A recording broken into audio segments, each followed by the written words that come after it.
Hi everyone, nice to see you again today, and today we're gonna talk about functions. And we have this piece of code. Okay, so let's first enter Zen mode. So here we have some piece of code. First we declare the variable John as an object with the properties name and score. And then here we have a condition.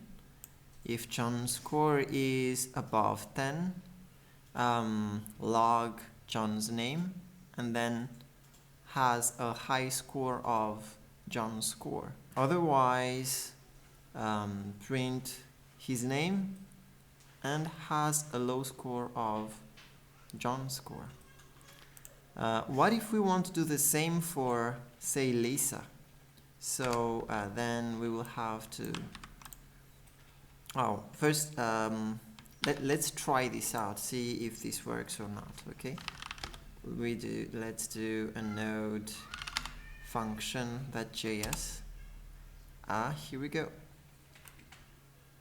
Here we have the message John has a low score of 9, and if I update John's score, as we can see here, it prints John has a high score of 12. Okay, so now what if we wanted to do the same but say for Lisa? Then let's copy the code and then say we want to use Lisa here. By the way, that's Control D or Command D for Mac users. Say Lisa. And here let's capitalize the L. Let's say Lisa's score is 9. Now this condition uses Lisa instead of John. And here we have the same conditions. The only thing that changed is we use Lisa here instead of John. So let's try to run this code. Here we can see that John has a high score of 12 and Lisa has a low score of 9. But there is something wrong with this code. I don't know if you feel it, but there is. And the thing is, we are repeating ourselves. And the reason why we do programming in the first place is to not repeat ourselves. But here we do. So instead of repeating the same thing here to check or evaluate the score, it would be better if we could have something that is ready to be used. And that's where functions are very useful. So here, for example, we have this action. We want to evaluate the person's score. And in order to evaluate their score, we need the person in question. We need their score and we need their name. And then we will print their name and their score. So how do we declare a function? Create a function, we just write function. And then we write the name of the function. What is the name we want to have here? Let's say evaluate student.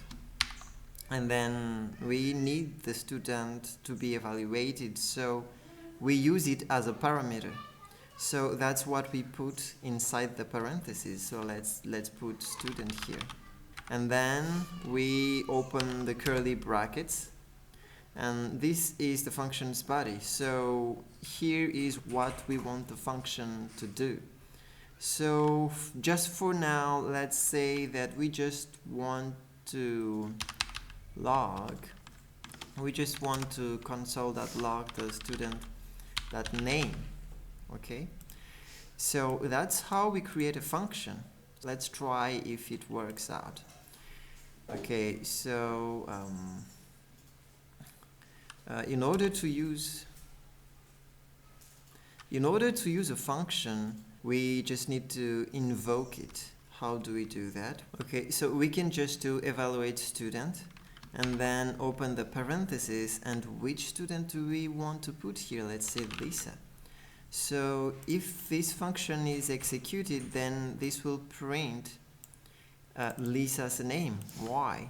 Because here is our parameter. We want to log our parameter's name, which is student here. And when I put Lisa inside the parentheses, when I invoke the function, then Lisa gets to replace student here as a parameter. So what is getting logged here is Lisa.name. Okay, so let's run this and see if it works. First we will see the evaluation of John and then Lisa, and then we should be able to have Lisa's name printed. Okay, so let's run this. And there we go. We have the evaluation of John and Lisa, and then we have Lisa here because this function has been executed. Instead of just printing the student's name here, let's evaluate the student from here. Okay, so what we can do is we can copy this code and paste it here, and then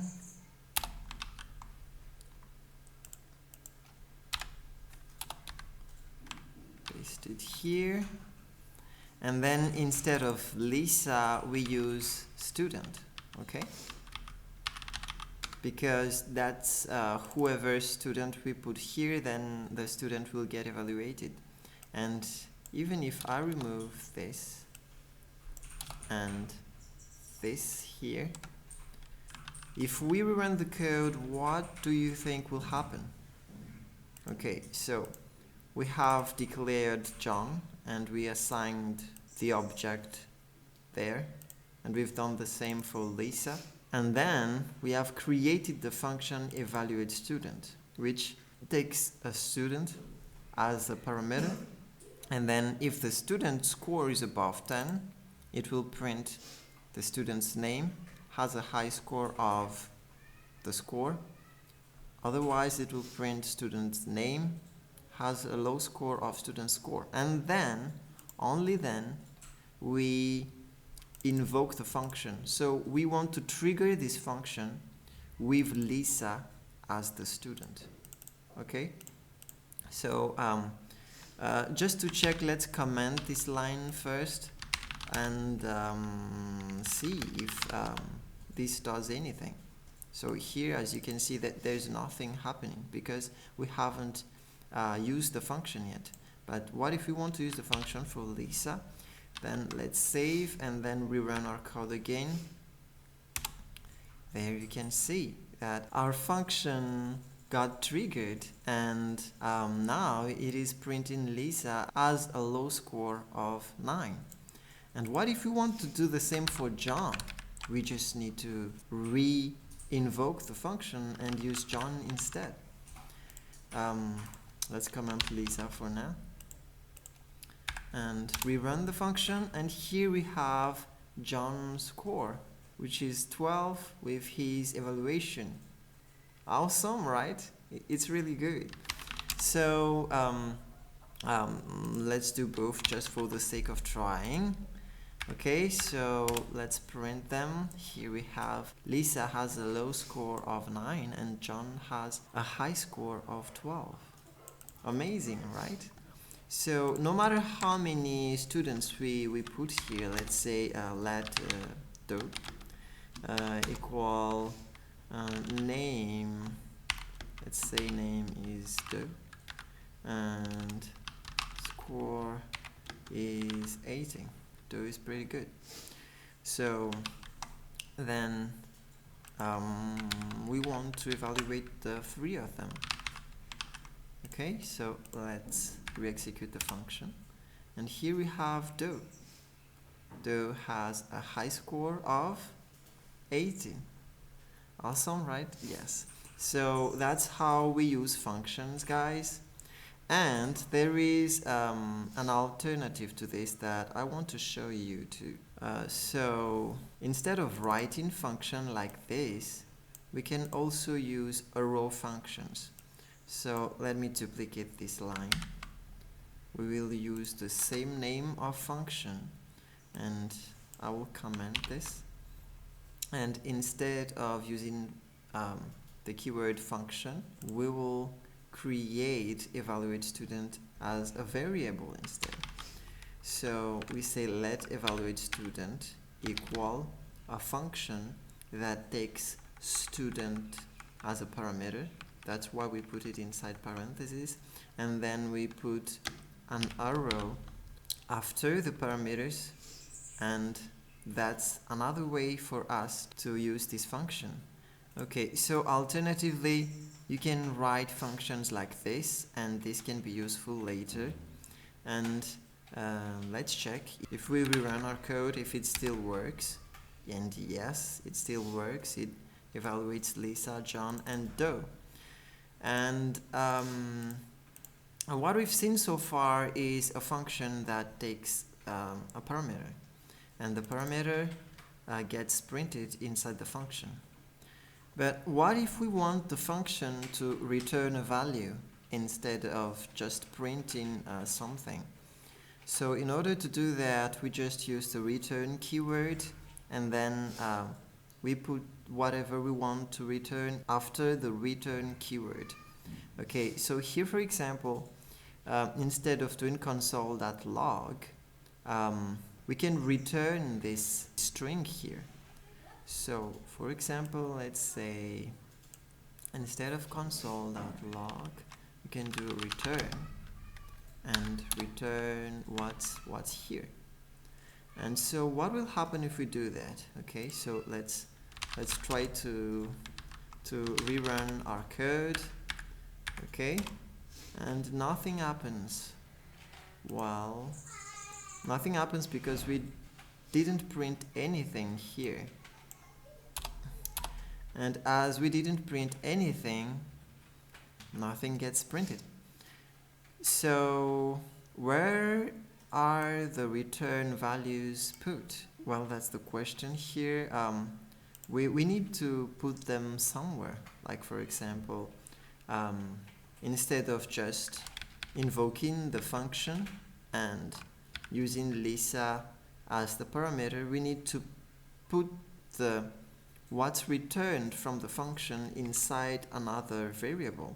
Let's say const Lisa evaluation equal this, and then let's do the same for John and Doe. John and Doe. Awesome. So now we have the return values of this function inside these three variables for each function call. So here, if we try to log Lisa evaluation, then we run this function. Now we can see that Lisa evaluation Lisa has a low score of 9 as its value. So that's how we use the return keyword, and that's how we get the result from the function inside another variable. So I hope you did like this video, guys. Thank you for watching, and see you in the next video. Bye.